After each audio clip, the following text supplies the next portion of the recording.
इन दोनों का कंट्रोवर्सी एक पर्टिकुलर वीडियो की वजह से स्टार्ट हुआ जिसके पार्ट ओम प्रकाश मिश्रा भी थे। वेल, उनका क्या ओपिनियन है इस मैटर पे, उसको शेयर करते हुए वो अपने चैनल में ये कहे। यस, 26 जन को मैंने पहला कोलैब मैंने किया निशु दी के साथ, एंड उसके बाद 27 को मैंने किया ठगेश दी के साथ। उसके बाद मेरा 1 तारीख को भी शूट था, बट जो सारी चीजें हुई उसे देखकर मैंने एडवांस भी लिया था, वो भी हमने रिटर्न। बट मुझे नहीं पता था कि इतना बड़ा लफड़ा होगा, इतनी सारी चीजें हो जाएंगी। बस प्रॉब्लम ये हुई कि 27 को ठगेश भाई ने शूट कर 29 को अपलोड कर दिया, बट निशु दी का वीडियो नहीं आ पाया। हमने सीधा क्लियर किया था कि हम किसके साथ काम कर रहे हैं वो हमें नहीं बताना, क्योंकि प्रोफेशनलिटी होना बहुत जरूरी है।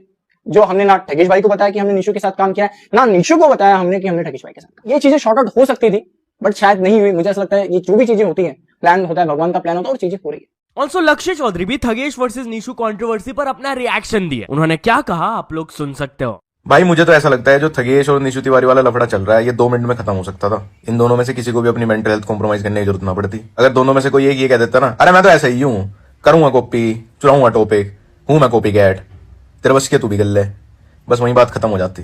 भाई इंटरनेट की दुनिया में अगर शांति से जीना है ना, तो जो भी कोई तुम्हारे नाम कुछ लगा रहा है ना, उस पर क्लैरिफिकेशन दो ही मत, सीधा कह दो हाँ मैं तो ऐसा ही हूँ, ऐसा ही हूं मैं। एनीवेज, अब हम लोग बात कर लेते हैं आशीष चंचलानी एंड समय रायना के बारे में। तो इंडियाज गॉट लेटेंट के कंट्रोवर्शियल एपिसोड को 1 साल हो गए एंड इस पर समय एंड आशीष रिएक्ट किए। यस, समय अपने इंस्टाग्राम स्टोरी में इसके बारे में पोस्ट किए, जिसको रीशेयर करके आशीष लिखे टॉप 10 मोमेंट्स बिफोर डिजास्टर। उन्होंने क्या वीडियो शेयर किया था आप लोग देख सकते हो।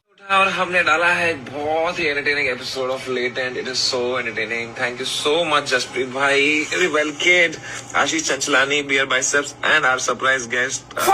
एनीवेज, अब हम लोग बात कर लेते हैं राजपाल यादव के बारे में। तो राजपाल यादव एक बहुत ही हार्ट ब्रेकिंग स्टेटमेंट दिए before surrendering to Tihar jail. Yes, recently मैंने आप लोगों को बताया था कि 1 सालों पुराने चेक बाउंस केस को लेकर राजपाल यादव को जेल होने वाला है। वेल, सरेंडर करते वक्त जब उनसे पूछा गया कि आपने पैसे क्यों नहीं दिए, तो वो जवाब दिए, सर क्या करूं, मेरे पास पैसे नहीं है और कोई उपाय नहीं दिखता। जब उनसे पूछा गया कि आप अपने इंडस्ट्री के फ्रेंड से हेल्प मांग लेते हैं, तो वो जवाब दिए, सर यहाँ हम सब अकेले हैं, there are no friends and इस क्राइसिस को मुझे ही डील करना पड़ेगा। तो चलिए अब हम लोग बात कर लेते हैं विशाल ददलानी के बारे में। तो विशाल ददलानी एक सिंगर एंड पॉलिटिशियन को एंग्री रिप्लाई दिए। अपेरेंटली एक सिंगर पॉलिटिशियन का हेल्प लेकर विशाल ददलानी से कुछ जुगाड़ लगाने की कोशिश कर रहे थे, जिसको क्लियरली मना करते हुए उन्होंने कहा, some advice for newbie singers, please कोई मंत्री जी या फिर सेक्रेटरी से मुझे कॉल मत करवाओ। ये गारंटीड तरीका है कि आप मुझसे कभी नहीं मिल पाओगे। I have zero respect for people जो कि अपने कॉन्टैक्ट्स को यूज करके मुझ तक पहुंचने की कोशिश करते हैं। तो जो भी ये चीज ट्राई किया है, मैंने आपको एंड आपके मंत्री जी को ब्लॉक कर दिया, और अब अगर आप एक ग्रेट सिंगर हो भी ना, मैं आपके साथ कभी काम नहीं करूंगा, सॉरी। वो कैप्शन में भी एडवाइस दिए कि अपने टैलेंट पर फेथ रखो यार। एंड मैं